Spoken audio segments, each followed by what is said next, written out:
Stephen took a deep breath, feeling relieved. I just want to clean your car, sir. I need to earn some money to eat, he said, hoping for kindness. John, impressed by the boy's determination, allowed him to clean the car. Go ahead, clean it, John said. As Stephen worked quickly and precisely, John watched him closely. The boy's dedication was impressive, especially for someone so young. You're very good at this, John said, trying to start a conversation. Stephen paused for a moment, looked at John, and smiled. Thank you, sir. I try to do my best in everything I do. These simple, sincere words touched John deeply. This boy deserves a chance, John thought, amazed by Stephen's maturity. When Stephen finished cleaning the car, John handed him a large amount of money. Here's for your hard work, John said. But Stephen hesitated when he saw the large sum. Thanks, sir, but I only want to earn enough to eat today. I don't want charity. Want to work for my food, he said honestly, leaving John shocked. I don't want charity, just an opportunity. John was momentarily speechless, touched by the boy's integrity. Then, to John's surprise, Stephen handed back most of the money, keeping only a small amount for the work he had done. He really doesn't just want money, wants a chance to work, John thought, feeling a growing connection with the boy. What's your name? John asked. Stephen seemed surprised by the question, as if people rarely asked him about himself. I'm Stephen, sir, he replied hesitantly. Seeing the boy's shyness, John knew he wanted to help. Stephen, you're hungry, right? Let's go to the diner down the street and get something to eat. Afterward, my car will probably need another cleaning, John said, using the car as an excuse to spend more time with Stephen and talk to him. Stephen, surprised and grateful, accepted the offer. Thank you, sir, John smiled, happy that he had found a way to help Stephen without hurting his pride. Let's go then, John said, opening the car door. As they walked, John used the opportunity to learn more about Stephen. Where are your parents, Stephen? He asked gently, trying to understand the boy's life. Stephen lowered his head and spoke softly. I lost my parents some time ago. Since then, I've been on my own. John felt a pain in his heart upon hearing this. This boy has been through so much, John thought, feeling even more determined to help. You're very brave, Stephen. It's not easy living like this, John said, trying to comfort him. When they arrived at a small, simple diner, John ordered a full meal for Stephen. As they ate, John watched the boy with growing admiration. Although hungry, Stephen ate slowly, savoring every bite. Thank you, sir. This means a lot to me, Stephen said, his eyes shining with gratitude. John smiled and replied, You deserve it, Stephen. Working hard and being honest is rare these days. John knew he wanted to do something more permanent to help Stephen. He felt the eyes of the other customers in the diner on him, surprised to see a well-dressed man with a street boy. After the meal, John looked directly at Stephen and made a decision. Stephen, I really want to help you. Would you like to come to my house? This way, you won't have to worry about where to sleep or eat tomorrow. I promise I won't hurt you. We just want to help. Stephen hesitated for a moment, unsure if he could trust John, but something in John's eyes made Stephen feel safe. With tears in his eyes, Stephen asked, Are you serious, sir?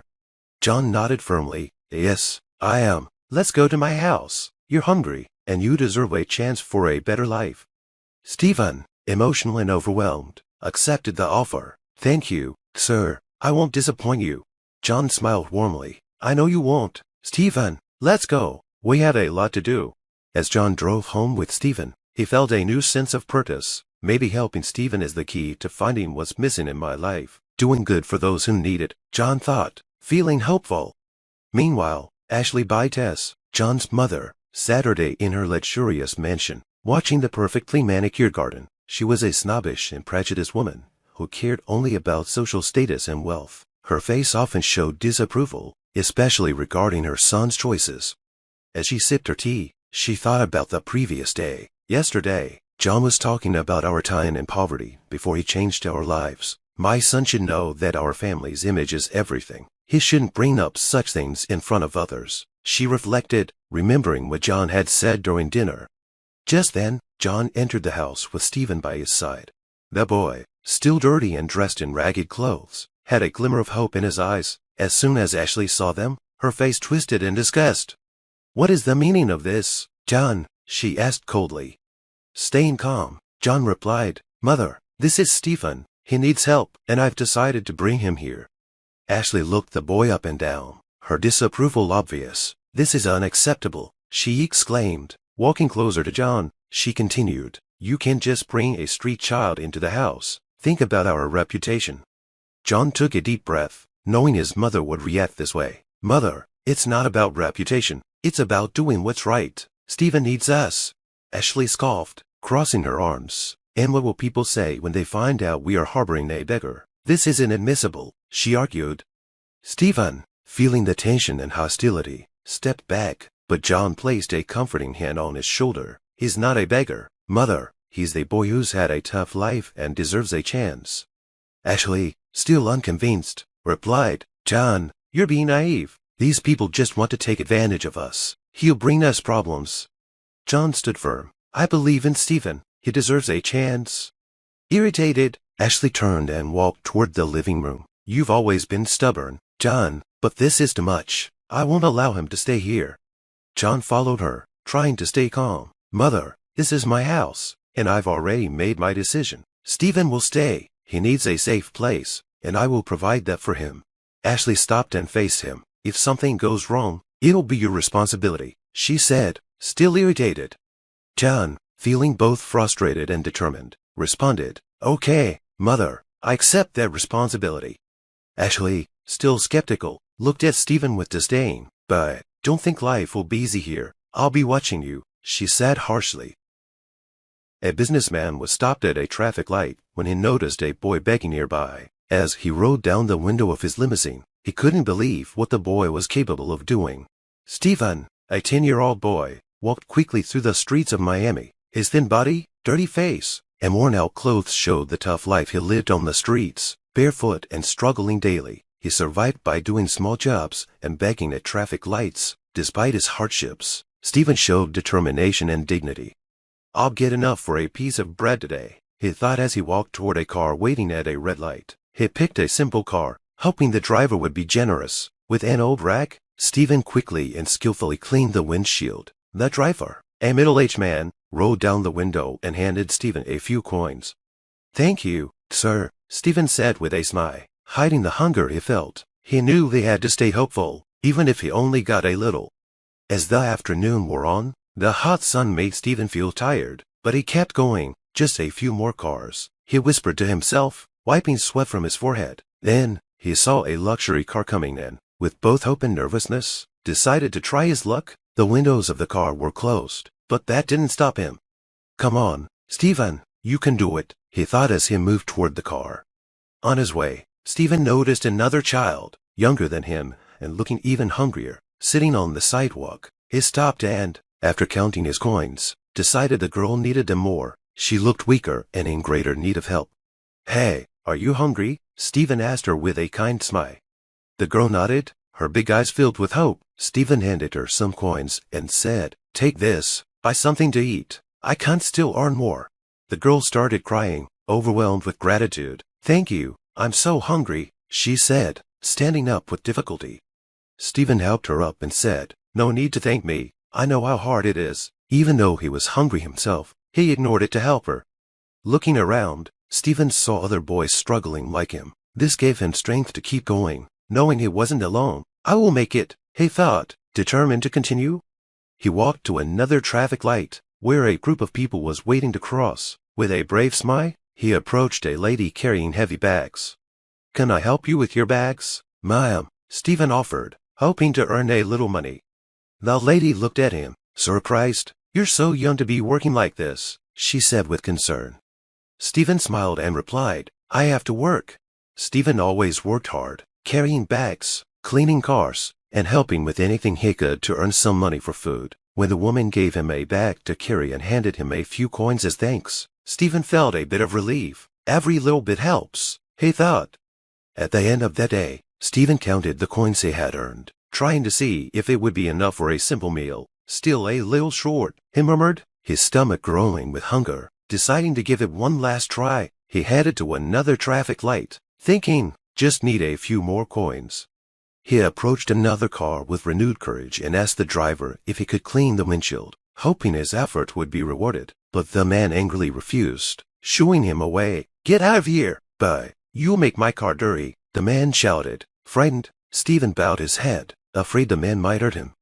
As the day ended, Stephen found a quiet corner in the square to rest. He watched the city lights and the people hurrying by. Even though he was tired and hungry, he kept hoping that tomorrow would be better. Tomorrow is a new day. "Stephen, you will make it," he said to himself, staying optimistic despite the difficulties. He still believed in the kindness of people and the possibility of a better future.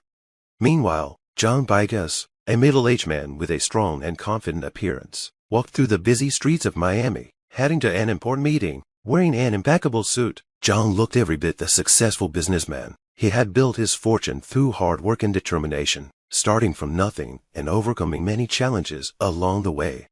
Today will be a decisive day, John thought, adjusting his tie before entering a grand office building. Inside the luxurious office, John was greeted with respect. His employees admired him, knowing how inspiring his journey had been. He sat at his desk, surrounded by contracts and important documents, feeling proud as he reflected on how well his company was doing. Yet, despite his success, John felt a sense of emptiness that even all his wealth couldn't fill. "Why do I still feel this void?" he wondered, looking at an old photo of his parents on his desk. John remembered his humble childhood, where every penny mattered, and hard work wasn't just an option, but a necessity. He was proud of what he had overcome, but thinking about his beginnings also made him feel uncomfortable. "What would my parents say if they saw me now?" he thought, flipping through the papers on his desk. Despite all they had achieved, John felt like something important was still missing in his life. "Maybe that's what I'm lacking the cause. Something beyond what money can buy," he pondered, feeling a bit sad. As the day went on, John got busy with meetings and negotiations, always maintaining his confident and firm demeanor. He was not only successful, but also respected for his honesty and integrity. Even though John was successful and respected for his values, it didn't fill the emptiness he felt inside. Business is business, but what really matters at the end of the day, he wondered as he gazed out his office window during a coffee break. Watching the busy city below, John realized, "I need to find a purpose beyond just making money." Later, during a meeting, one of John's associates mentioned a charity event happening in the city. John, who usually focused only on business, found himself interested. "Maybe that's what I need, something more meaningful," he thought. "Helping others might help me find the missing piece," he reflected, remembering his difficult childhood when hope was all he had. As John drove through the streets of Miami, he noticed people sleeping on the streets, and his heart ached. "I was once in a tough situation too," he thought, recalling the hunger and struggles his family faced when his parents couldn't find work. Stopping at a traffic light, John looked out the window and saw a boy approaching with a dirty rag in his hand. The boy's eyes were filled with determination, but he hesitated as he got closer. "Please, sir, don't hurt me," Stephen said nervously. "Yesterday, a man was aggressive and threatened to hurt me if I came near his car."